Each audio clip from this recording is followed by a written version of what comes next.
All right, next item up on the agenda is the DPW update. And Commissioner Erickson, welcome.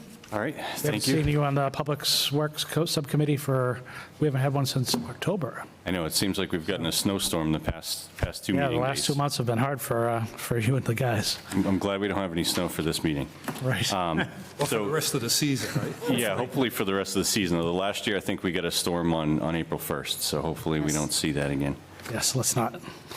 So I'll just run through division by division, just focusing on the large projects that we're working on. I'll pause after each division for questions, and then we can go on from there. So first up is the cemetery division. Right now, we're just continuing on as usual with burials and whatnot. There's 3 projects that we've been working on. One is the Memorial Gardens Columbarium area expansion project.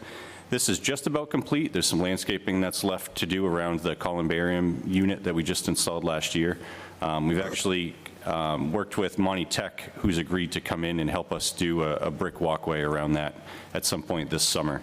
So we're looking forward to getting that done. Once that landscaping is complete, that expansion project will be complete, and that has netted us approximately 650 to 700 graves in that Memorial Gardens area, plus a second columbarium unit. And that columbarium unit is where urns are entombed. Yeah. So that was a great thing to get done for the city. Looking forward to finishing that off. Second item on that list is the Forest Hill Abbey Mausoleum project. We've done some conceptual designs for rehabilitation of the mausoleum. Right now, the project is on hold pending funding.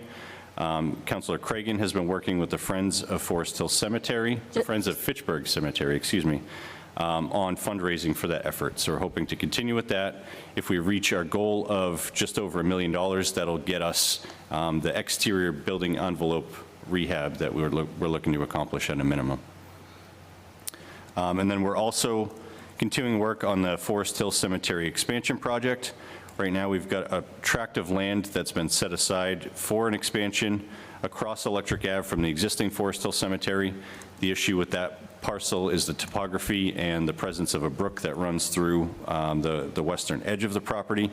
So we're in the process of evaluating whether there's any other sites in Fitchburg or surrounding communities that are available for an alternate location, and trying to decide whether to pursue that further or just rip the Band-Aid off and start the design for the expansion on that tract of land that we currently have set aside. So there's cost implications associated with both, and we're trying to weigh the positives and negatives of both courses of action right now.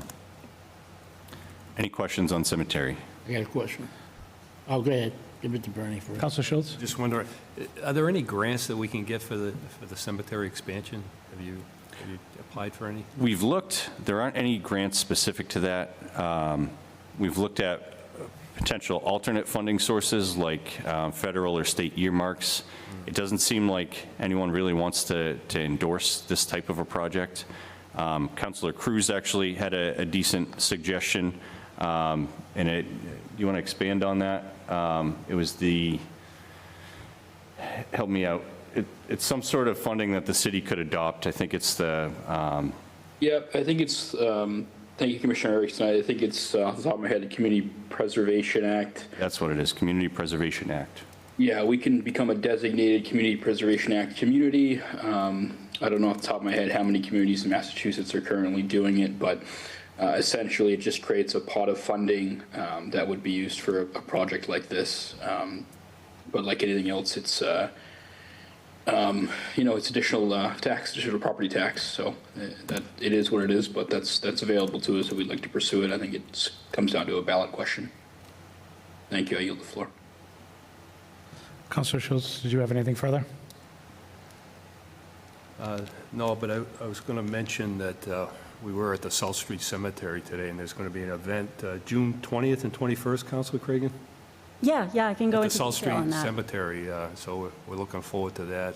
We're hoping to have gravestone rubbings and some artists there, and try to raise money for Friends of Cemetery, Fitchburg Cemetery. So Excellent. Thank you for mentioning that. no, Okay. I'm all set. I yield the Okay, floor. Thank no you. problem. Thanks. Councilor Foley. Councilor Bushman? let the lady go first. Counselor Cragan? Thank you. You've been given priority. Sure. I understand that the trustees of public burial grounds is now at minimum quorum, so we'd be looking for another member, maybe with building experience, who could join the trustees. So I just wanted to confirm that with the commissioner. Yeah, that is true. We recently had one of our trustees resign. Very unfortunate. We are looking for 2 members, actually. We have 2 vacant seats on that board. So very much someone with land development experience or engineering, site development experience, real estate experience. Any of that would be very helpful to moving forward the expansion projects that we're looking at. Once we're out of the 650 or so graves remaining over at that Memorial Gardens expansion area, that's it. We'll be out of room at our public burial grounds, or within our public burial grounds. So it's a relatively urgent expansion project that we're going to need to move forward with soon. Yeah, that's, I didn't realize it was fewer than 1,000. That is really concerning. Again, I keep track of obituaries for the Fitchburg Historical Society archives, and there are lots of obituaries that are not in the newspaper, so I definitely see the activity there. And if I may, Mr. Chair, I just wanted to say a little bit more about what Councilor Schultz mentioned about the upcoming event, and we can save that to the end of the meeting, or now, because since we're on cemeteries. Now it's fine, since we're on topic. Yep, so really quickly, if everyone can save the date, there will be flyers. June 20th and 21st is the Paint Out, and this will be at South Street Cemetery from 2 to 6 on both days of that weekend. The Fitchburg Historical Society, the Friends of Fitchburg Cemeteries, the Historical Commission, and the trustees of the public burial grounds are all active in this project, and artist Heather Barros is actively looking for artists who are willing to come and to paint or draw and to photograph. So there's going to be an exhibition later, but we did visit the Revolutionary Era Cemetery at South Street, and there are, at count, probably more, but there are 16 Revolutionary Era graves there. So this will be the first opportunity that I'm aware of in more than 10 years where the public is invited to South Street Cemetery. And it looks beautiful. I mean, again, the cemetery department does a superb job on large and small places. And we wanted to schedule this well after Memorial Day so that it would have some distance between, because you guys are out straight. So save the date, June 20th, 21st, all invited. Special children's programming on Sunday from 2 to 6. Great, thank you. Counselor Bushman? Yeah, Nick, I want to go back to Forest Hill Cemetery. You said you're going to hire an architect to put what, bricks in around the thing? Yeah, they're going to do a brick walkway around the columbarium unit that we just installed last summer. Now, let me ask you a question. Do you really think that bricks is the right way to go? Due to the simple fact, if you look on Main Street where they get bricks, they pop out after a winter or two because of the frost heaves and everything else, and they become loose. So we have brick around the other columbarium unit that was installed, I want to say, 12 years or so ago. It works out well, it's holding up well, and we actually offer a service to sell the bricks, and people can get their loved ones' names engraved on the bricks, and then those get incorporated into the walkway. So I think it's, because it's not heavily traveled in the wintertime, and it's not on the side of a road or anything like that, it tends to last a lot longer than like what you see out here on the edge of Main Street with the bricks popping out of the sidewalk and all that. Yeah, all right. And then the other thing, about the cemetery going across the street, the last time you and I talked, you're talking about, you said because all the way it is over there, you're probably looking at millions of dollars to develop.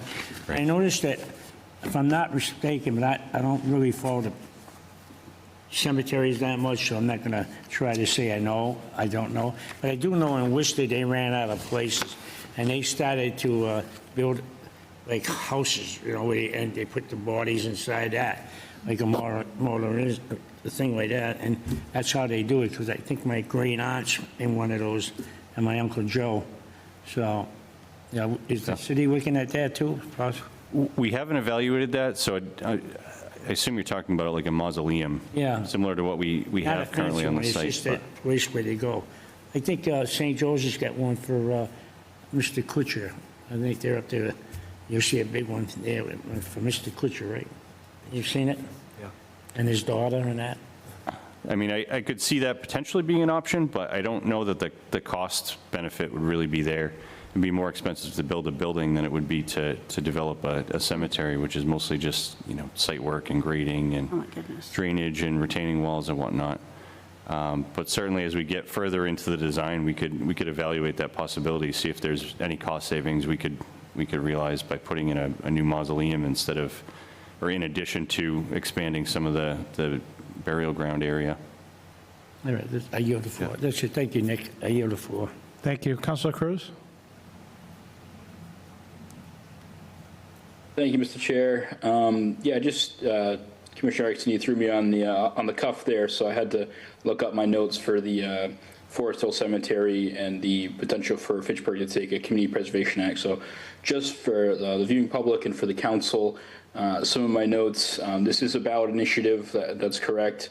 Essentially, we put aside a pot of funds, and the Community Preservation Trust Fund matches us at the state.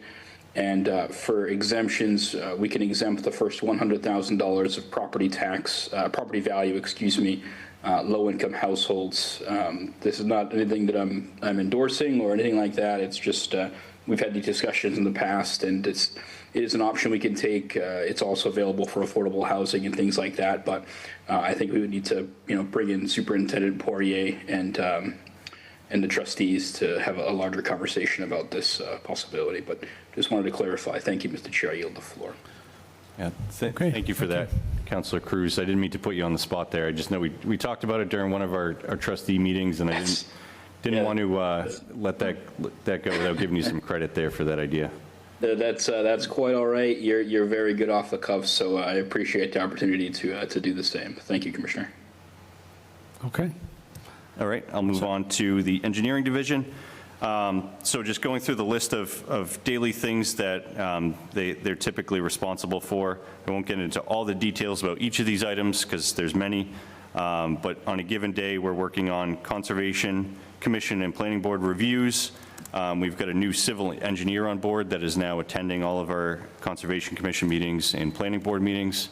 So he's there as a resource for both of those boards. And we're very happy to have him on board. His name is Matt Kowalski. I'm sure you'll all come across him at some point in our dealings with engineering. Engineering division also works on street opening and trench permits and the requisite inspections. This time of year is when we see all of the contractors trying to file for their permits to get a jump on all the springtime work. April 15th is when we lift our non-emergency excavation moratorium for the season. So that's typically an influx of contractors looking to get started on their work. So engineering is very busy working through all these permit applications this time of year. Engineering also manages our streetlight repair contract, and they work closely with Electric Light, who's the company that holds that contract right now, to repair streetlights as budget is available. Right now, we've got approximately $30,000 or so remaining in the streetlight budget, I believe. Don't hold me to that number, but I think it's somewhere around there. So we'll be looking to close out a few remaining repairs as we get closer to the end of the fiscal year. Engineering also performs all of the dig-safe markouts for sewer and drainage. So contractors that are looking to have dig-safe marked out, they would call engineering. Engineering takes our record plans and goes and marks out this infrastructure for them. We've also got engineering working on supervising Mass DOT bridge projects. We've got 2 bridge projects going on, one on River Street and one on Water Street. The River Street Bridge project is well over 50% complete. I would estimate that project is complete at the end of this calendar year. Water Street Bridge project is just starting. Right now they're working on relocating utilities down on Boulder Drive to make room for the new abutment for the bridge. So that project is still several years from completion at this point. I'd estimate at least 2.5 to 3 years. The project did get off to a slow start because of some underground utility unknowns that were discovered as they were doing some of this utility relocation work. And engineering has also been busy working on bid documents for our paving contracts, which we plan to get out for advertisement within the next several weeks. So what you have listed here is basically the outstanding roads that were remaining from last year that Lazaro was not able to get to, and then a few others that we received grant funding for. So we've got Arnhow Farm Road, we've got the western end of Main Street, that's from the roundabout with River Street over to Ashburnham Hill Road. We have the Twin City Rail Trail connector, and that's the section between where the Twin City Rail Trail currently leaves off over on 4th Street, all the way over to the new section of the Twin City Rail Trail that Mass DOT just started working on at the intersection of 1st and Railroad Streets. And that'll primarily be pavement markings and signage, but there will be a little bit of paving work and sidewalk work incorporated into that project. We also received a grant for complete streets projects at 2 locations. The first is at the roundabout at Electric and Rollstone. This project will address issues with the pedestrian crossings there. Right now, we've got crosswalks to nowhere essentially on 2 of the 4 legs, so we want to straighten that out. We also recognize that there's an issue with traffic coming down Rollstone at a pretty high rate of speed and not yielding to traffic on Electric. So we're looking at ways to improve that approach too. That's something Councilor Boschman's been a big proponent of over the past couple of years. So looking to try to address that with this project also. The other location for the Complete Streets grant is at Summer Street and Bowtell. So there's several crosswalks in that stretch, not necessarily just right at Bowtell Street, but there's one at Bowtell Street, one across from St. Bernard's, and then one that we'd like to install nearby the entrance to the St. Bernard's Activity Center over near the 99 restaurant entrance over there. So we've put together some designs and we'll be looking to construct those ADA ramp improvements at those three spots on Summer Street. And then we've got a handful of various location streets that were left over from last year that Lazaro was not able to get to just based on their workload and the seasonal restrictions. We got up against the fall when the cold weather set in. I think we got our first storm on December 2nd, and since then we've had snow on the ground until just recently. So these streets include Fairbanks, Monroe, Birch, Haywood, Nichols, Winter, and Beacon. So as we put out these bids, we'll get costs back, and we'll have to compare those costs to the grant funding that we have available, the Chapter 90 money we have available, and the other paving funds that we have available, such as utility donations from Unitil, water, and wastewater, and we'll execute notices to proceed based on that available funding.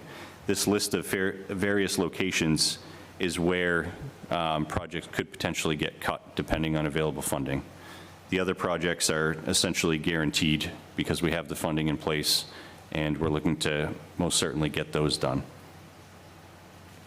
So any questions on engineering division? Yes, Councilor Schultz? Yeah, on Monroe Street, Commissioner Erickson, where do we stand on widening that street to help with the departure of cars coming from the school? So that would be incorporated with this project when it goes out to bid. If funding is there, and it likely will be at least for the first few streets in this list, that'll be incorporated into that project. Yeah, So didn't we have the funding in place because of the rainfall that came down, and we got that extra funding from the state? correct. Yeah. Yep. Okay. Yeah, that was from the storm damage money from 2023. I think there's still some left So that from includes the first that. 4 streets, but it doesn't include the Nichols, Winter, and Beacon, Correct. right? Yep. The Ward 1 streets. The Ward 1 streets, right. The Ward 1 streets are 99.9% likely to get paved because of the funding that he just mentioned. I see Paul's reaction. But yeah, we do need to work with schools department. We've got to remove a section of fence on their property, and we've got to trim some trees back so we can widen that section of You been in roadway. touch with the school department to get that done? Or? Not yet. We got to get the ball rolling on that. Okay. Yep. I yield the floor, thank you. Okay, Councilor Boschman? Nick, Park Hill, Park Hill, the roundabout up there. Yep. Are you going to be putting in crosswalk singles so people can cross there at that roundabout properly? Yeah, that's the goal, so they can cross all 4 legs of the roundabout. So the 2 on Electric and the 2 on Rollstone, excuse me. Okay, all right, just want to make sure. Now, you talked about paving, you're talking about the wastewater paving. Let's use this Main Street, from Main Street, from the roundabouts up to the Greek Church, a little bit past the Greek Church. Now, you notice the dips and everything else with Clarendon Street. When you start regrinding those up, are you going to regrind that, right? Are you going to do a full reconstruction there, or are you just going to grind and then pave? So for that section, we're actually doing a full reconstruction of the sidewalk on the north side of the street. So that's like on the Caldwell Street Park side, Greek Church side. Yeah, And then there'll be some limited sidewalk reconstruction on the south side of the road from roughly the parking lot where the Greek Church is down to the intersection with West Street and Ashburn and Hill Road right there. The road itself will just be milled and overlaid. It won't be a full depth reclamation. it won't be. It will not be. So how are we going to resolve the problem with the dips in the road if you're just going to go and mill it down so far and then come back and pave over? Because you did that up in my ward on Teresa Street. You paved, you didn't pave the whole road, you just cut out sections and you pave, and now you got a dip again. So it won't be like Teresa Street, because that was limited to spot repairs for combination manhole separations. Yeah. This will be a full curb-to-curb, end-to-end mill and overlay. I would equate it to what we did on Kimball Street or on Electric Ave last year. It would be similar to that. Okay. And the issue there really is the limited funding. So we've got a few different funding sources assembled to try to get this done. So one is an amount of just over $65,000 left over from the Yarn Lofts development that went in a few years ago. Yeah. One is CDBG funding. Some money's been set aside for this project. And the rest is utility donation funding from wastewater. So that would be, they'd basically take care of the paving piece of it. Now, let me ask you another question.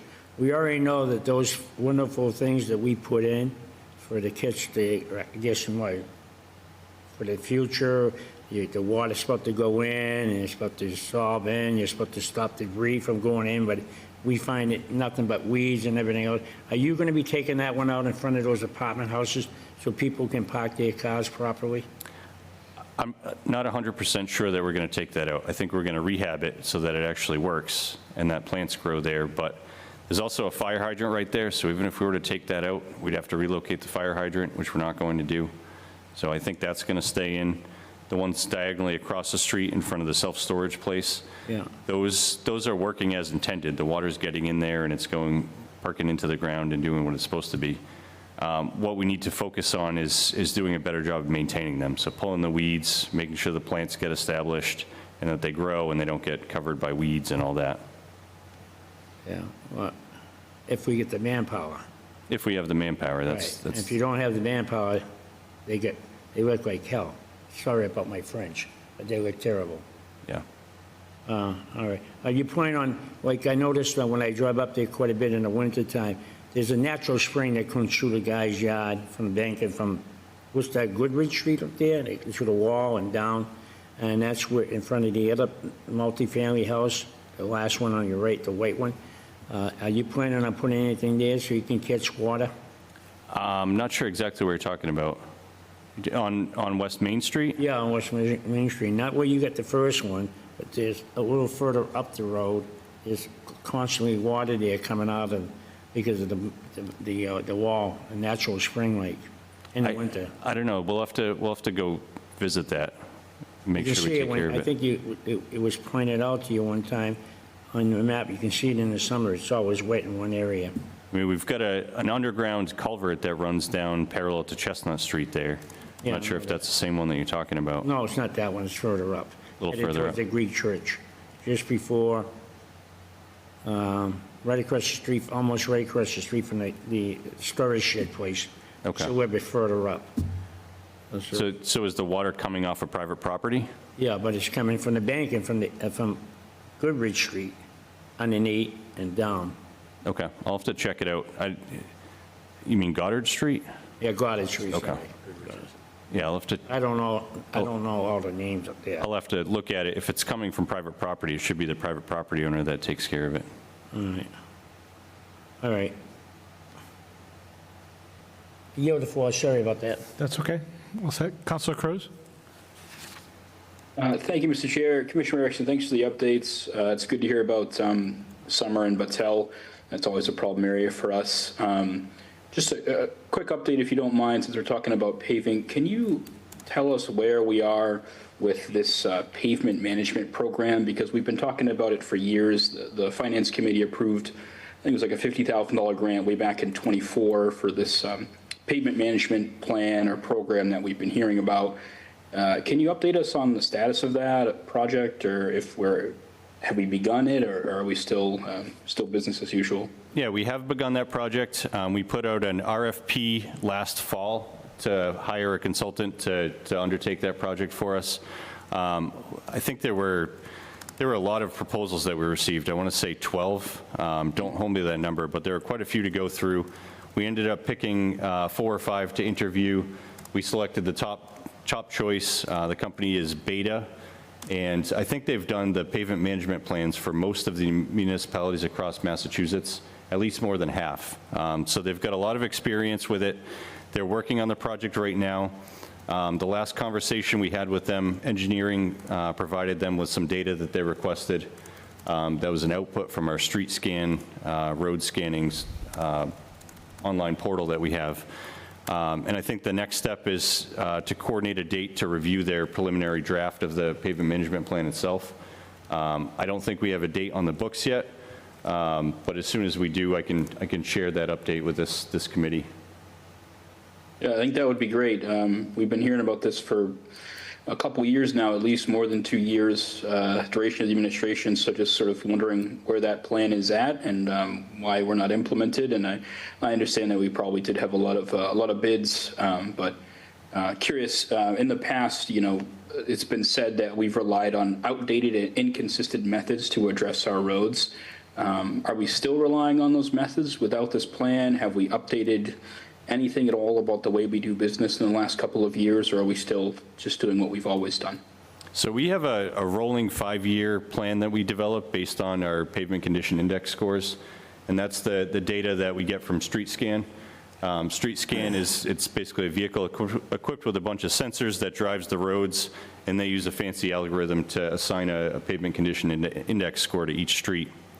In the past, that was done manually by engineering staff.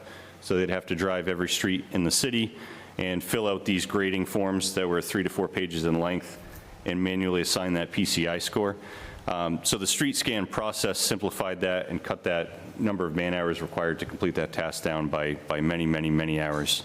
When did we start the street scan process? What's that?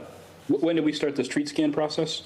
Like where are we at in the previous 5-year determination, I guess? I think that was started in 2018 or 2019, somewhere thereabouts. So we've been relying on street scan data for at least the past 6 or 7 years. And every year in the springtime, right around now, we update that 5-year rolling plan based on what we were able to complete last year, how the roads look after the snow melt and all the plow damage and all that. So right now, we're in the process of updating that 5-year plan, and based on that is what's going to inform next year's Chapter 90 work, essentially. So after we get through this list that you see on the update here, Arnhow Farm, West Main Street, TCRT Connector, Electric at Rollstone, Summer at Bowtell, Fairbanks, Monroe, Birch, Haywood, Nichols, Winter Beacon, we'd be going to that next year of paving that's on the list. And those streets shift around based on how the streets fare over the winter. This particular winter was very difficult. There was a lot of frost heaving across the entire city. There's some roads that got completely blown apart. So those priorities within that 5-year plan are going to have to shift based on what we're seeing today on the roads. So what we're hoping to get out of Beta's study is a longer-term plan. So instead of just limiting it to 5 years, what would it take to get our average road network PCI score up to, say, a 70, which is a pretty good average score over the next 20 years? What would that look like on a year-by-year investment basis for the city to contribute to its paving? What do we need? How much exactly do we need to spend per year? What do we need to do for preventative maintenance every year? So those are some of the things that I think we can strengthen our approach by having Beta weigh in on some of those topics. Thank you, Commissioner. I'm glad to hear that we're working on it. So I guess basically we haven't done anything differently than our previous 5-year plan in the last couple of years. And I say that because it was the administration, it was Mayor Squalia who said we've relied on outdated and inconsistent methods to address our roads, which has contributed to declining quality and frustrated residents. So, it's just, I'm wondering where this plan comes into place from the administration, because it's not in use already. We're sort of in the process, but yeah, it's a little bit frustrating to hear that we're just sort of been doing what we've always been doing. And this is not a knock on you, Commissioner, at all. I think you're doing a fantastic job. It was an impossible winter, and I think the DPW did wonderfully, but it's just, it's something we all have to face, but at the same time, you know, a little bit of frustration with this pavement management plan that we've been waiting for well over 2 years now, and isn't come to fruition. But I yield the floor. There's no need to comment any further on that. I've said my piece. Thank you, Commissioner. Okay, thank you. Councilor Boschman, did you have your hand up? Oh, Nope, I'm all okay, set. Councilor Boschman, you're Yeah, next. Nick, one more question. I noticed, when you notice, and we always have a big discussion about this, some of the stuff that we put down after a couple of years on the road, they're cracking, and you kept on telling me it's the quality of the material. One question for you. If we know of a dealer putting out a better product, we say Boschman's putting out a better product, less recyclable in it, more asphalt and more oil, why aren't we, as a city, saying, we want to buy our product from you, what kind of a deal can we go, you or anybody, what kind of deal will you give us if we send all our business to you? So we have to follow public bidding laws, and that's really what hamstrings us. So even with the hot mix that we use internally to patch potholes, we have to put out a procurement for that, and we have to go with the lowest bidder. So it makes it really challenging for us to select certain vendors. And then when you look at the logistics of paving, right, all of it is dependent on the hot mix that you're trucking from the plant. So anytime you increase the travel time for a load of hot mix, you're looking at added trucking cost and extra time for that mix to cool and less production from your crews. So any paving contractor that we get is going to look at ways to maximize their profits. And the way to do that is to minimize the amount of trucking time for their projects. And asphalt is essentially, you know, you have to have skill to lay down the asphalt and prepare the surface and all that, but a big portion of it is just having the fleet, the trucking fleet, to get the product from point A to point B and keep that paver moving. So having that hot mix plant local is what helps the most, and that's what contractors tend to do. So Lazaro, who we had under contract last year, actually pulled all of their hot mix out of plant in Sterling, Right. not Keating's. Keating's is the plant that has, in lots of people's opinion, subpar asphalt mix. So I see a difference in the mix. I think the quality of what they did on Clarendon Street, Electric Ave, Franklin Road, the mix quality is better. I think we're going to get more lifetime out of it. I think other roads that have been paved with Keating mix, sometimes they fall apart a little bit faster. But you also have to recognize that on any given day, hot mix is a product that these facilities manufacture. So they could have a great product one day and then a slightly less great product another day, depending on the quality of the mix on that given day. So it's really variable. I mean, you're dealing with hot mix asphalt, you're dealing with outdoor conditions, you're dealing with putting stuff on the ground that's subject to, you know, freezing, thawing, shifting, settling, and road work is not 100% perfect, like say a building structure is. Like a lot of times there's stuff that happens and tolerances are a little bit wider than some other forms of construction. All right, I yield the floor. Thank you very much. Thank you, Nick, for your, Okay, thanks. I just had a couple of questions. You had mentioned about when you were talking about the streetlight repairs, that we had $30,000 left in the budget for that. Is that fund will fully use up between now and the end of the year? Typically, we try to use that up completely during the year. If we get towards the end of the year and there's extra money in that account, we have a number of old concrete poles that we have in the city that we need to replace with newer metal poles, just because they're in such bad condition. You see these throughout the Main Street corridor, the Water Street corridor, and some of the side streets for both of those roads. And we try to replace around 10 of them per year, but we wait till the end of the fiscal year to make sure that we've got the budget to do so before we assign that work to the contractor. So right now, engineering's got a list of the remaining concrete poles that we do have, and as we get closer to the end of the fiscal year, we'll look at that list and try to knock a few of those off. Okay, thank you. Also, I don't know if you have an update, but the Westminster Hill Road Bridge, I know we recently had some pretty big potholes on there, and I know that there's some pending work we're waiting to get completed for that to finish it up. Is there an update? Yeah, so we recently got the final permitting approvals for that project. We got the final bid documents back from the engineering contractor that we're using. We turned around some comments. We're waiting for the final bid documents back from them, and then we'll bid the project out. So we expect to get that work done soon. The issue that we have is gap in funding. So right now, we received a $500,000 small bridge grant for this project years and years ago when the project first started. Permitting and other delays with getting permission from adjacent landowners and such took quite a while and extended the timeline of that project. So between then and now, the project's cost has ballooned from what we thought was going to be just under $500,000 to a little over $800,000 today, based on increases in construction costs and labor costs and material costs and all that. So we've got a little bit of a gap in funding that we need to overcome. We have a couple of choices for that.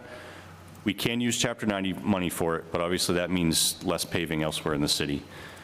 The other option is, a few years ago, City Council approved an appropriation of $600,000 for the Oak Hill Road Bridge design. And since that point, we've talked to a few of our engineer consultants, and they're recommending we don't proceed with the full design for that. Instead, we do a 10% design. Take that 10% design for the Oak Hill Road Bridge project, put it in front of Mass DOT, and see if we can get Mass DOT to put that bridge on a priority list for funding by them. So that's going to be our approach, I think, and that'll leave a little extra funding out of that $600K to reallocate towards the Westminster Hill Road Bridge. So what my plan is right now is to finalize the bid documents, put the Westminster Hill Bridge project out to bid, figure out what that number is going to be for sure, like an actual real bid number, and then come back before the City Council and ask for a reappropriation of that money from the Oak Hill Road Bridge design to the Westminster Hill Road Bridge project. That way we can get the 10% design for Oak Hill Road done and still proceed with the Westminster Hill Road Bridge project. Okay, great. Thank you for that. And then my last question was just with the work, I know I'm bringing this up again, at Electric at Rollstone, the roundabout. With regard to the pedestrian safety, are there sidewalks being installed to get up Rollstone Road? So we don't have the funding to install sidewalks all the way up Rollstone right now. We'll be installing them at the corners of the roundabout just to facilitate pedestrians being able to cross around the roundabout and over Rollstone and over Electric. I think future sidewalk expansion could include a sidewalk going up Rollstone there, but we'd have to find funding for it because we don't have funding for that right now. Okay. Thank you. Yep. Anyone else? Okay. You may proceed to the next subject, Parks and Rec. All right. Parks and Rec. We've got a new recreation assistant on board. Her name is Janie Andrews. We're very thrilled to have her on board. Looking forward to kicking off our summer programming with our new recreation assistant. Park staff are working on spring cleanups at parks throughout the city. They're also working on rehabilitating the bathrooms at Park Hill. That is long overdue. They made some substantial drywall repairs, did some repainting, and overall just tried to make the place a little bit nicer. Park staff recently removed the Christmas lights from the Upper Common and Main Street areas, and we're starting work on getting the pool prepped for opening. Right now, I believe the target for opening the pool is sometime mid-June, but we'll have more information on that as we get into all of the maintenance that's required to get that pool open. A lot of times there's cracks that we have to patch and whatnot, so hopefully we can open it. If the cracks are too bad and it doesn't hold water, that could be a problem, but we've had luck for the past 20-something years, so we're hoping we get lucky one or two more years. But that pool is in rough shape. We will need a new pool at Coolidge before too long. Okay. Any Councilor questions on Boschman? Park? Just want to say, the guys did a very good job inside Park Hill Playground Park bathroom. Awesome. Really good job. As a matter of fact, you ought to see it, they did it like a professional. The corners are nice and neat, they're not just plaster. I mean, it looks really good. I was up there, I checked it out. I want to make sure they do a good job. I even pointed out some divots, I said, you could touch those up too. Well, thanks for overseeing them. No, but I'm very picky, especially when it comes to work like that. Well, I'll pass along the kind words. They have been working hard. They're very proud of what they were able to do over there, so I'll pass that along. Okay, All right. anyone else? Any other questions? Okay. Parks and I Rec? got one question. Sure, go And ahead. I want to go back and touch on you. Nick, I always bring this up. This is a very sore subject for me. Utility poles, we keep on putting them in, and I see Unitil going in, like, I think it's Franklin Road, if I'm not mistaken, on the way down where we just paved. You did the sidewalks over, they put new poles in, and they cut the other ones, and they got assisted up against it, to Verizon against it. Why didn't we have them move it in the back? I don't understand the logic of why we're putting it all in the front. I don't, for the lights of me, I don't, it makes it easier for you guys, and it's better in the back, right on the edge of the end of the sidewalk, and you're out of the way. So I would prefer to be on the backside too. We're limited as far as where we can control them to put it. It's based on our right-of-way, and some of those sidewalks are part on city property and part on private property, and that's part of the issue. Oh, okay. Yeah. All right, I didn't know that. And we have noticed the new utility pole installations citywide. The restorations around them are not great. It looks Right. like they just put them in. They didn't do any work to clean up the dirt around them or patch it or anything. So just want you to know that we are working with Unitil on trying to rectify that. They had a subcontractor do it. They've expressed to us that they're not happy with the work either. So we're trying to work with them to resolve that. Okay, I appreciate that. That's all I wanted to ask on that. I yield the floor, sir. Thank you. Okay. Next subject? Okay. Streets Moving Division. on to Streets Division. So we're working on traffic signal repairs throughout the city.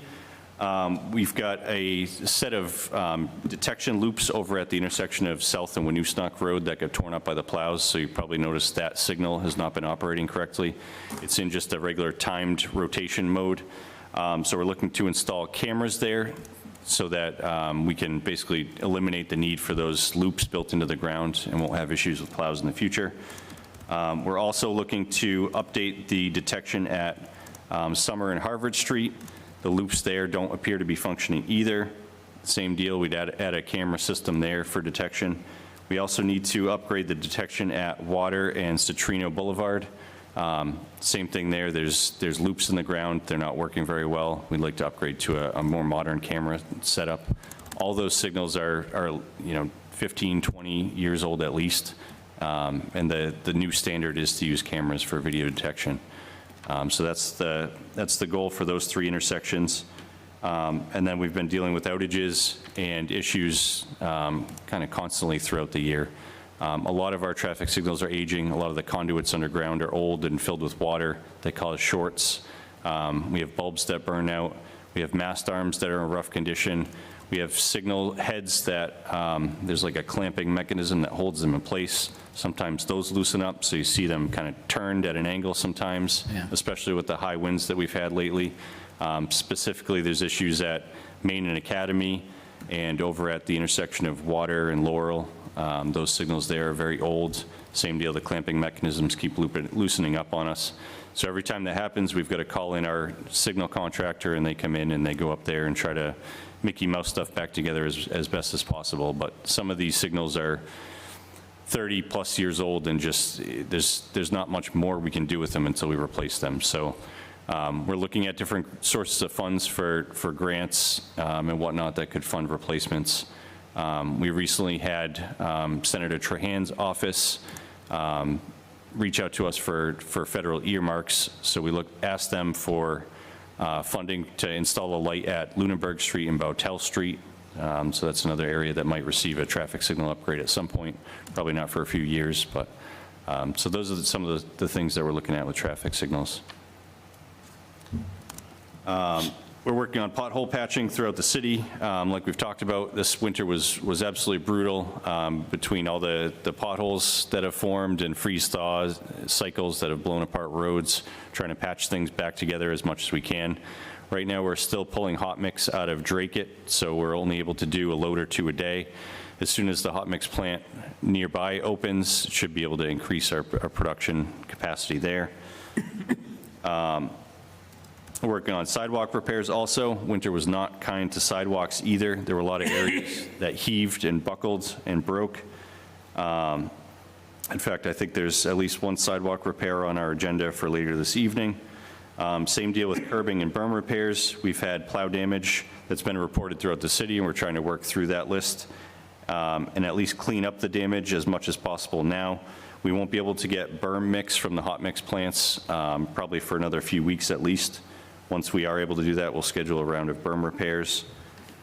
We're also working on catch basin and culvert repairs. There's a lot of catch basins throughout the city that have collapsed or are starting to collapse and are on our list to be rebuilt. Same deal with culverts. Every spring we go through and try to clean out all the culverts throughout the city. Usually takes us a few months. And we work on that from now right up through essentially civic days and beyond. So we'll continue to work on that. Street sweeping will begin soon. I did not bring the schedule with me, but I believe the schedule has been posted to the website. Don't hold me to that, but if it hasn't been done, you should see that done in the next week or so. We've also been working on catch basin cleaning in certain areas throughout the city. You'll see that continue throughout the summer. And we've been working on sign repairs to repair signs that were taken out by plows and motorists throughout the city over the winter. Right here. Here's the- Oh, perfect. Councilor Boschman's got the I have that. ward cleanup schedule right now. Yep. So one other thing that we'd like to put out there to the public, once you do have street sweeping going on in your ward, it would be great if you could make sure to keep your vehicles off the roadway so we can accomplish sweeping during daytime hours as best as possible. I know that's a big ask for a lot of people, so we just appreciate cooperation wherever possible. Okay. Any questions on streets division? Councilor Boschman, go ahead. Street. You talked about Water Street and Beamish Road and Renewsnack Road, that set of lights where you're working on those, set of, and put in a camera. Yep. If you're taking a left turn, can that light go on first, the arrow going, to take the left turn first to go up Renewsnack Road? Instead of having it turn green and everybody flies, and then you're trying to beat the car coming this way, and he's racing because he's got somebody on the side of him, and he wants to get in front of him. Yeah, we can look at that. So you're talking about Winoosknock traffic turning left onto South Street? Going, no, taking left to go up to Renewsnack Road to head to South Street. You're right there to Water Street, Beamish Road, Water Street, Renewsnack Road. Okay, I was talking about the other intersection, Winoosknock and South Street. Oh, That's the okay. one with the broken loops right now. I know what you're talking about, though. Let's talk to Matt and see if we can make some improvements there. It's not my ward, but I shouldn't say. Yeah. But a lot of people complain. So that signal is one of the I'd say the most dangerous in the city. I think the crash data probably supports that. And we're just for the general public. We're talking about water at Winoosknock at Bemis. Right. The issue there is poor driver behavior. People try to run that yellow light a lot. Right. And it results in issues with the left turning traffic from Winoosknock onto Water and people coming down the hill. And then there's some other phases of that are problematic too. So I think if we add some yellow time, it might help. And if we add some red time, it might help. But let's me, you, and Matt meet out there, and maybe we can discuss some solutions. You want to have Derek meet. Sure. Derek, Happy to meet is why. with both of you guys. And the other thing I wanted to say, you talked about lights. Kimball Street, I don't know, somebody, it looks like somebody hit the street light up there. It's no longer facing down, it's facing 180 degrees headed west. Okay. The head's turned. Is this Kimball at Laurel? No, Kimball Street, right across by the Rock Bottom Cafe on B Street. A couple poles down on your left. I think they were working there with a crane. I think they hit it and it twisted it. Okay. The head's, instead of facing towards the ground so people can see, it's facing outward. Oh, you're talking about the street light, not the Yeah, traffic street light? light, yeah. Okay. Okay, I'll take a look. That's over by Beach at Kimball? Yeah. It's on your left side going down, headed east. You see it. I couldn't believe it. I said, ooh, Okay. something new I said they're doing. Save money. They don't turn it on. It sounds like the mount maybe came unscrewed from the pole or something like that. I don't know. We can look at it. Any other Oh, I knew questions? the four, sorry. Okay, great. Thank you. Councilor Cragan and Councilor Cruz, you'll be next. Okay, thank you.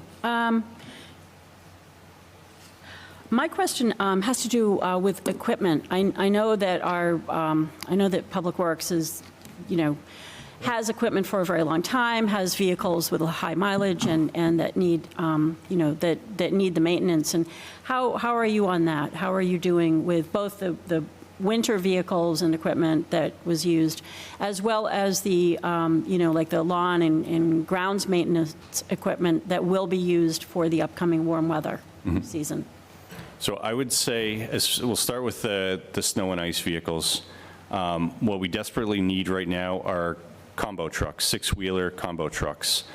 And we recently put out a procurement to try to buy some new or used of those style trucks. And that advertisement is out there right now. We're hoping to receive bids on that. I don't recall exactly what the bid opening date is on that one. We've got roughly $250,000 to spend to try to get a few trucks. One brand new truck is just about that, maybe even a little bit more. So we're really targeting used vehicles to hope to stretch our dollars a little bit further. We were recently able to purchase a brine spray truck. So that sprays out the liquid de-icer that we just recently basically piloted this winter. We installed two 10,000-gallon tanks at the yard. We found a consortium contract to source liquid de-icing chemicals, and we had great success with that this winter, spraying that on the roadways ahead of storms as pre-treatment, and then using it to break up hardpack that formed during storms. So we'll continue to experiment with that. I think it's going to be a great addition to the city's snow and ice arsenal. We were also able to procure two lightly used front-end loaders with plows. Those got some use this winter already, and they have the ability to be used in the summertime too, because they've got front-end loader buckets that we can use for road construction. So happy to have those. And like I said, we'll see what the bid opening brings for the other trucks. Hopefully we can get some decent used pieces of equipment out of that too. Beyond that, we have a relatively old and aging fleet. One of our front end loaders that was primarily used for loading salt trucks in the winter needs substantial repairs.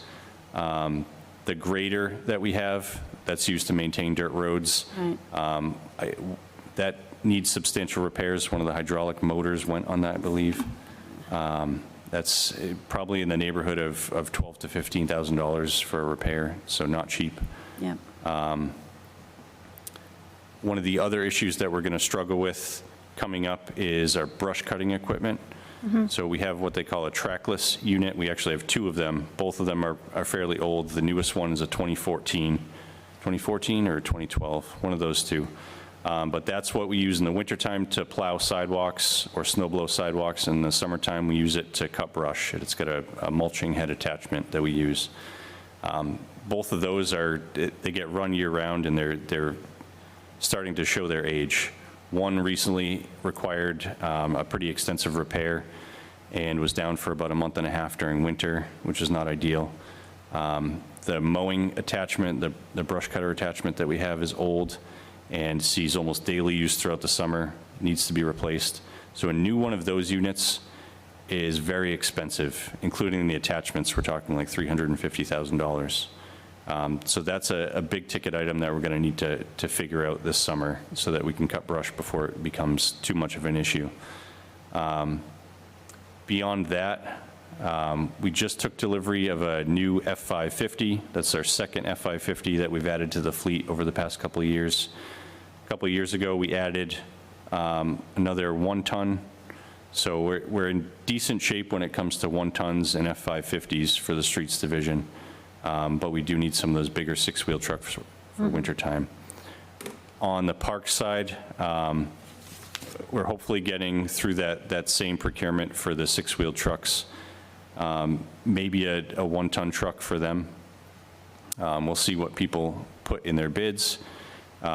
As far as their mowers and other equipment go, I think they're in okay shape. I think they've got the lawn mowers that they need. I would say I think they bought a new lawnmower last year. I'd say we probably need to plan to buy another mower at some point later this year or next year. I think they're pretty well equipped with hand tools, backpack blowers, that type of thing. So we're probably all set there. And on the water and wastewater sides, both of those are enterprise funded, and they don't have the equipment limitations that we have with streets and parks. And that brings us to cemeteries. Cemeteries needs a new backhoe desperately. So their backhoe is going to be sent out for repairs soon. They're going to be borrowing Streets Division backhoe, or one of the Streets Division's backhoes. But they need a smaller unit to be able to dig graves, and they use that pretty regularly, and they depend on it, because if they don't have that backhoe, they can't dig graves, and then the whole operation of the cemetery kind of grinds to a halt. So that's another piece of equipment that's going to need to be replaced in the near term. We probably also need to buy Cemetery Division a mower at some point in the next year or two. And in addition to that, we probably need to buy them some sort of like a gator or equivalent, and those are like the little golf cart things that have a bed on the back. Not great for maintaining roadways or anything like that, but it's perfect for driving around Forest Hill, doing some weeding, shuttling around summer help, because they can't necessarily drive all the trucks that the other guys are using. So those are some of the pieces of equipment that cemetery is going to need in the near future. I think that covers all the divisions. Engineering doesn't need anything right now. We didn't talk about them, but they don't need any trucks right now. Okay. Thank you very much. I appreciate hearing this. I'm glad we got another F10. And the brine application this winter, speaking as someone who lives on a hill, the road clearance, it was markedly better from what I could tell. I mean, again, we had plenty of freezing in the January, February, but this was great. And thank you for doing all that from memory, because I just threw that out. Yeah, happy to do it. I'm sure I missed one or two things, but I think I got most of the stuff. When will you find out about the bid that you put out? You just put it out, so is it 6 weeks or 10 weeks or? It's usually advertised for a couple of weeks. I think I saw the bid date announced last week, so I would estimate either next week or the week after. Okay. So it should be within April, month of April. Thank you. Yeah, I'll follow up on that also. Thank you. Yeah. I think once we do get the bid results and we've formally acquired whatever trucks we're able to acquire, we'll probably do some sort of not a photo shoot, but we'll let everyone know what we were able to purchase over the past 6 months or so with the money that City Council appropriated us for that. That's always very helpful. Thank you. Of course. All set? I'm good. Councilor Cruz, you took your hand down. Are you all set? No, we just took it down, but I'll take the floor if I can have it, Mr. Chair. You may. Thank you. Yeah, just following up, thank you to Councilor Boschman for bringing up South and Winoosknock. That is a troublesome spot. I'd be happy to go out there and check it out, having been my wife and I for a few years now over on Winoosknock. I know that she would certainly appreciate a little more time at that light, so happy to go over and happy to have the gentleman from Ward 2 join us. I know he likes to provide input, and I'm always happy to take it. So I'd be happy to meet out there with the group. Thank you, Commissioner. I yield the floor. Great. Okay. While this conversation was going on, I did find the street sweeping schedule, so if it's okay, I'll read that off. Yeah, excellent. Thank you. For the public, and also I have the official citywide cleanup dates as well, which I know your department's heavily involved in on that as well. So for the street sweeping schedule, Ward 4 will be April 6th to the 14th. Ward 5 is April 15th to the 23rd. Ward 6 is April 24th to May 4th. Ward 1 is May 5th to May 13th. Ward 2 is May 14th to May 22nd. And Ward 3 will be May 25th through June 2nd. And this schedule is available currently on the Fitchburg City website. I had not seen it yet on social media, but I'm sure it'll be getting there very quickly now that it's been put out here. And for the city cleanups for this year, the dates have been selected on April 18th. These are all Saturdays, by the way, from 8 a.m. to noon. It'll be on Saturday, April 18th. We'll be over at High and Academy Street. Will be where you meet, and you can do your trash cleanups around that area. or really any area. You can pop in at High and Academy Street for your supplies. On Saturday, April 25th, we'll be over at 44 Winoosknock Road. No, excuse me, but Yes. I get highly different than what you have. Yes, you may have something older. This is something I just Printed this received. off. I just received this from, I get this from the Director clerk's Curry. I get this from the clerk this afternoon. okay, I got mine from Director Curry about 15 minutes before the meeting. No, I get this from the clerk. Well, These are all entirely different. maybe I will just not announce it. We'll get the official word, and we'll post that separately on social media and the city's website. Yeah, I think we better, It's, because I yeah. just got this one, and this is the one they said Sam Swallow made up. All right? I think we'll... Mayor, sorry. the No, mayor. no, no, understood. Yeah, so scratch everything that I've said so far, but they have been booked. The dates are kind of under debate at the moment. We'll get that settled and get those announced ASAP. Okay, I guess we can move on, Commissioner Erickson, to the next part, is wastewater. Okay. So wastewater division is heavily undertaking combined sewer separation work, as they have been for the past few years. We have a consent decree deadline of the year 2030, which mandates we separate out our entire combined sewer separation, or sewer system by that date. So top of this list, we have the CSO 10 project, which is complete. That's that area north and west of Main Street that you've seen under construction for quite some time. That's the areas of Arlington Street, Goddard Street, et cetera, up in that neighborhood, up behind the intersection of River and Main Street, kind of up behind Greektown. So a whole bunch of paving work was done up in that area. And right now, the only task left is monitoring the separation work, just to make sure that everything's working as designed. So there's some sampling work that'll be ongoing for the next year or so. The next project on the list is the CSO 3245 Separation Rehabilitation Project. The contractor working on that is GVC Construction, and you'll see them out in the Elm Street area right now. They're planning to continue working in the Elm Street area for the next month or two, at which point they'll have some crews starting work on the Upper Common area. So this will be another year with construction around the Upper Common. There will be traffic impacts, and as we get closer to GVC moving out there, we'll be putting out more detailed scheduled and information about traffic detours and whatnot. The next project on the list is the CSO 4583 Separation Rehabilitation Project. This project is currently in design, and we're expecting it to go out to bid within the next several weeks. This is essentially the next area moving a little further east down Main Street, and it'll involve running some pretty substantially large drain pipes down Newton Place, Boulder Drive, and popping out in between the old GE factory and the Putnam Street Bridge. So that'll be another very large project that'll be very disruptive to the downtown area. Again, as we get a contractor on board, nail down our schedules and all that, we'll be informing everyone of what we're looking at for dates and traffic detours and whatnot. The next one on the list is the CSO 4 Separation Rehabilitation Project. This is the next separation project that's in design right now. Our engineering consultant is just starting to do some of the preliminary investigation work. What they do is they go around to buildings within the project area, and they do what they call smoke testing to identify areas where there may be a sump pump or a roof drain or something like that connected to the sanitary sewer. And then the project design revolves around what we find during that investigation phase, essentially. So this is actually in Councilor Boschman's ward. So that's the area of Oak Hill and some of the areas contributing to the regulator on Oak Hill Road. So Councilor Boschman, if you get any calls about that, feel free to let me know. We can give you some more information there. Next project on this list is the East Wastewater Treatment Facility Lab and Control Room Upgrade Project. This was a project to upgrade the lab and control room down at the East Wastewater Treatment Plant. This project is nearly complete.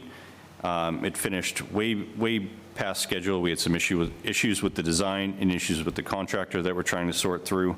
We're having ongoing meetings about that. Right now, there's only punch list items left, and we're very happy to get that project wrapped up.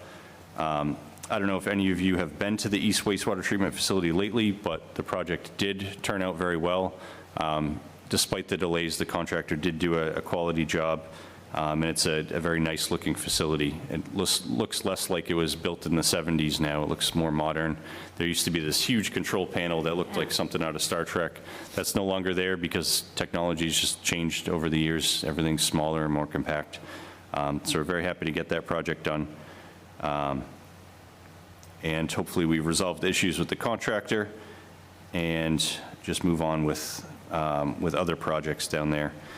That leads to the next project on the list, the East Wastewater Treatment Facility automation design.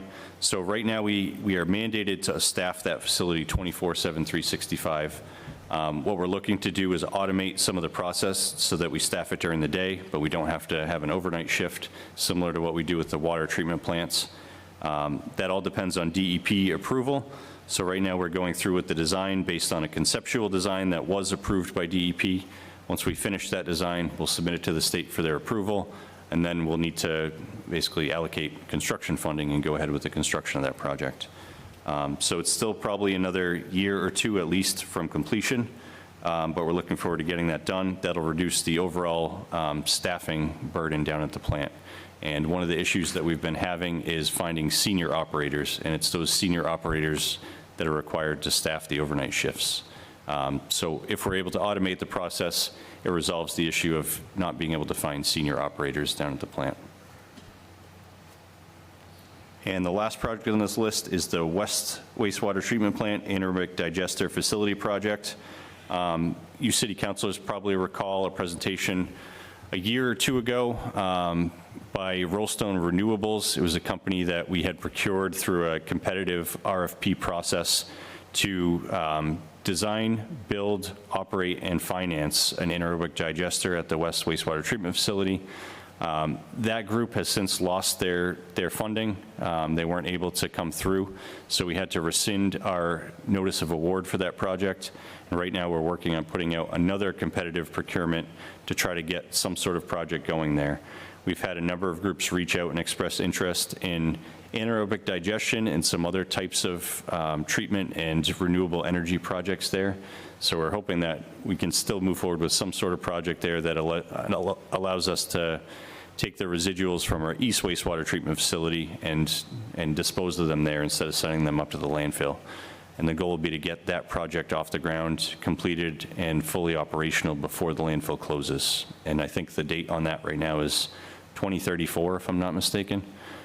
So we've got some time, but that 8 years or so is going to go by very quickly. I thought it was 32. Could be 32. Yeah, 32. Don't quote me on that. I know it's sometime in 2030. But either way, we've got a very limited time to get that project up and off the ground. So purchasing right now is helping me draft that request for proposals. Once that's finalized, we'll put it out for advertisement and see what we get from these parties that have told us they're interested. But we anticipate at least 1 or 2 proposals. So any questions on the wastewater division projects? Councilor Boschman. One question that probably I talked about before, and I'll talk about it again. On this CSO 10, we are up there, has there been any problems with flooding after we did the separation? Is anybody complaining about flooding things? Because we're not changing all the pipes. I haven't received any flooding issues related to that project, but that project was one of the first that we started to upsize the drainage system to handle what we anticipate the flows to be 75 years in the future. Okay.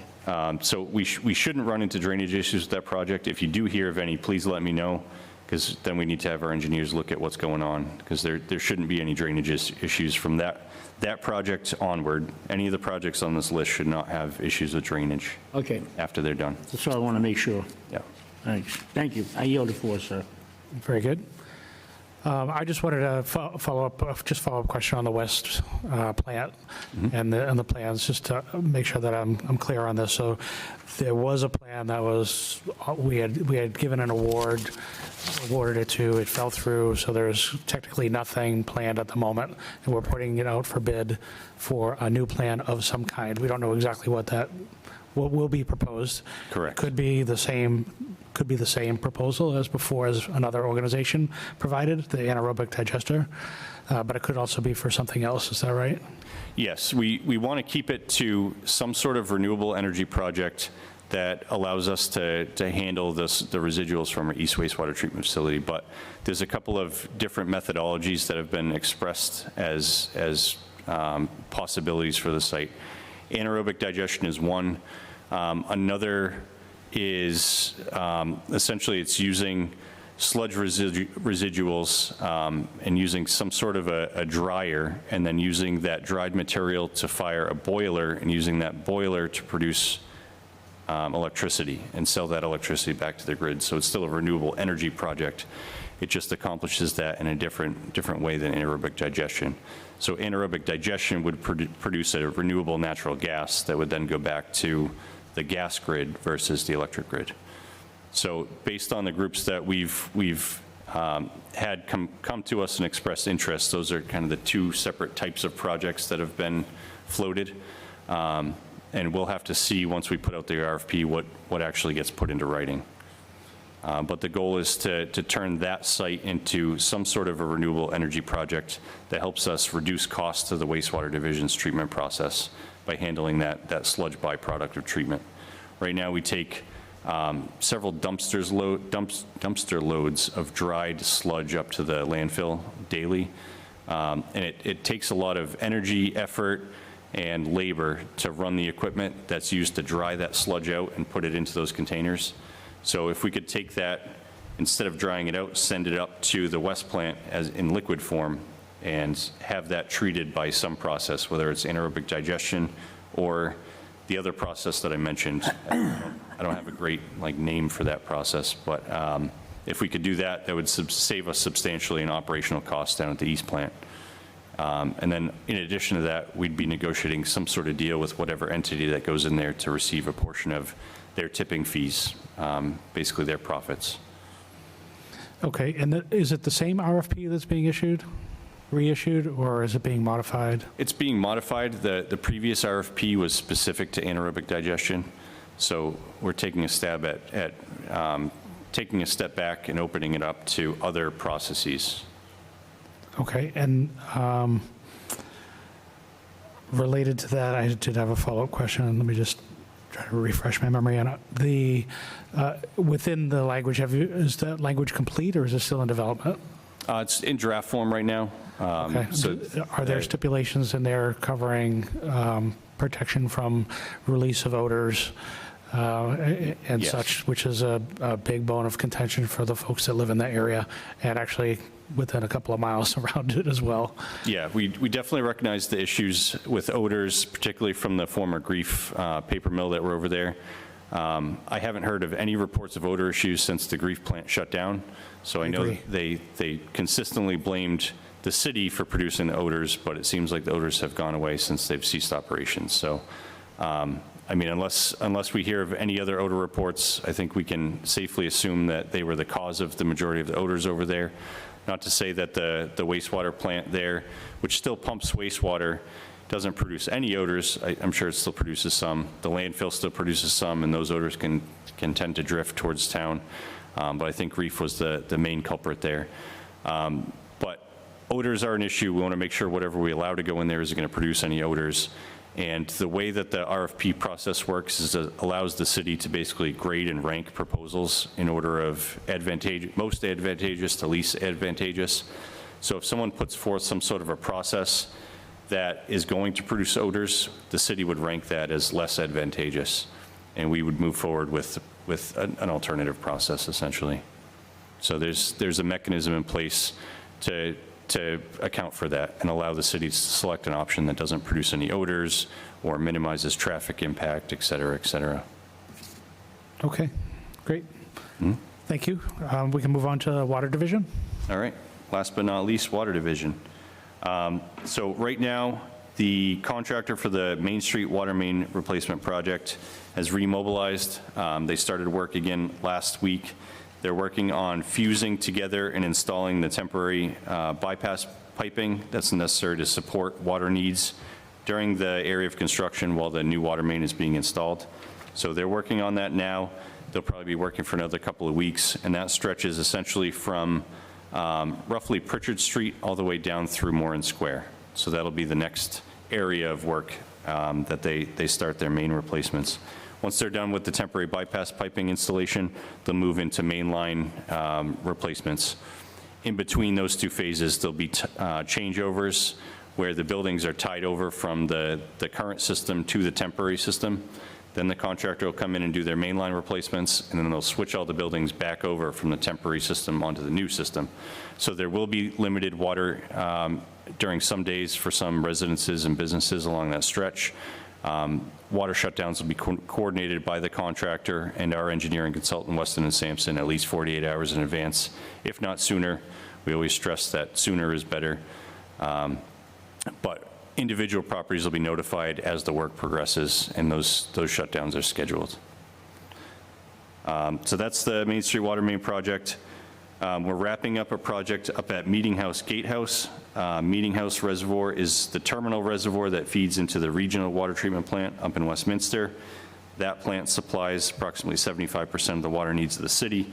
So this project was to rehab that gatehouse that hadn't been touched in many, many years, close to 100 years.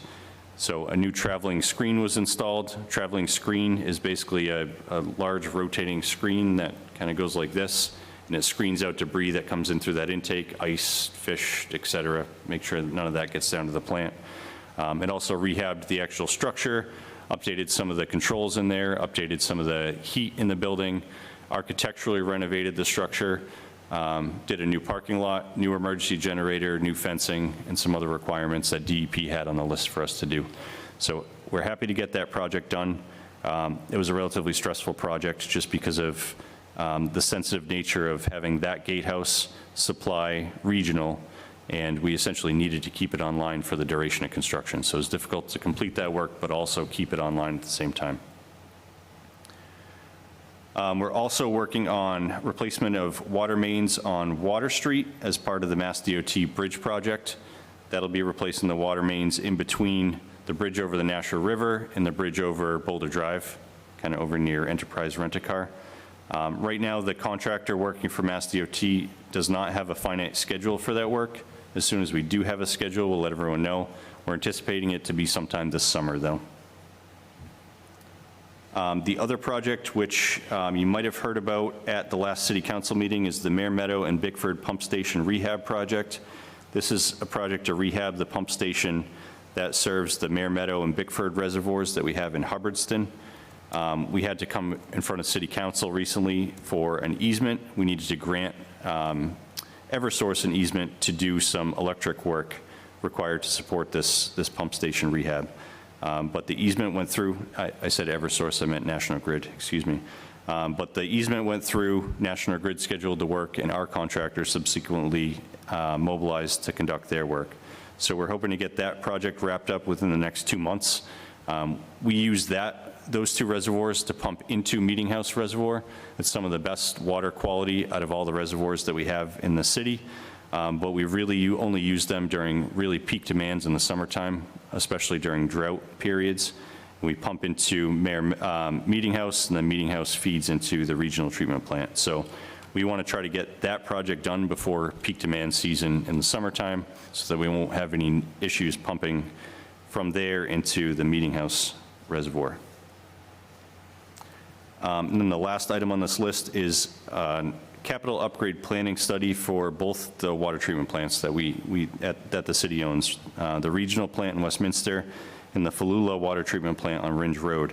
So both of those plants are getting towards, not the end of their life, but towards the point in their life where they need some major renovations, rehabs, and equipment upgrades. They're both 25-ish years old, and they run 24/7, 365 since the day that they were commissioned and up and running. So naturally, there's some wear and tear that's developed over the years, and this is a study to start looking at what needs to be replaced and when. So we've recently started that study. We expect it to be ongoing for the next year or so, at which point we'll have a better handle on what funding we need to allocate towards this, and try to come up with a relative construction schedule. So we'll keep everyone up to date as that project proceeds. Any questions on the Water Division? Councilor Boschman? Waterworks on a Main Street, one request. If it comes to a long weekend or on a weekend, could you ask them not to keep their big machinery in front of on the streets? Parking spaces, if they can move it, so if the business is there, want to make money, they can. Yes. Please. That was a lesson learned from the combined sewer separation work, actually, excuse me, the water main work last summer up at the Upper Common. We had a couple of businesses that did complain about that. We'll make that accommodation as best as we can. There might be some periods of time where we have to block an excavation with a piece of equipment or whatnot, but in general, the contractors have now been instructed to make sure equipment is not parked on Main Street over the weekend or even overnight. And the construction workers that work for these contracting companies need to be mindful about not parking in those parking spaces during the daytime hours. They've got to find other places to park other than in front of businesses and on Main Street. So between both of those, hopefully we reduce the impacts to some of these property owners on Main Street, because we understand there were some concerns last year. Okay, that's all. I yield the floor. Thank you. Okay. I just had a question on the Water Street water mains. Is it replacing the water mains in between the bridges as well, or just on the bridges? In between the bridges. So you've got the one that goes over the Nashua River, kind of in front of Market Basket up by Walnut Street. So it'd be replacing the water main from there down in front of Market Basket and the plaza where Domino's is, and then running over towards Enterprise Rent-A-Car all the way up to the railroad tracks. And then the main underneath the railroad tracks is in fairly good condition. That was replaced not too long ago when the tracks were lowered. And then the contractor's also replacing all the water mains that are around the Boulder Drive area underneath the bridge right now, just to make room for the new abutments that will be installed in front of the old abutments there. And then last year we replaced, 2 years ago, we replaced all of the water mains on Boulder Drive. The contractor, J. Polito and Sons, right now is working on replacing all the water mains on Main Street. So within the next year or so, all of the water mains in and around the Main Street, Boulder Drive, and that section of Water Street should be 100% new, which would be a pretty amazing accomplishment considering the scope of all that work. I don't think it would have been possible without having the ARPA money that the city received, because we put, I want to say, close to $12 million towards the Main Street and Boulder Drive water main projects. So. Yeah. Okay. Okay, so that's the end of your report. Do we normally vote these in? Do we accept the report with a vote, typically? I think usually there's a motion to accept the Report. Okay, report. so we're looking for a motion to accept the report. Motion to accept the report. I'm not sure we have in the past, sorry to interject, Mr. Chair, I'm actually not sure we've ever voted to approve the report. No, I don't think we ever have. No, okay, okay. I could be confusing this with the Parks Board. I know they vote to accept the Park Director's report. Yeah, Councilor Schultz, I think I was the chair of Public Works and then you were. In my tenure, I don't remember ever approving the report. Do you? Yeah, we never approved a report either. Okay, my mistake. Sorry about Okay. that. Nope, that's fine. So, okay, then, thank you, Commissioner Erickson.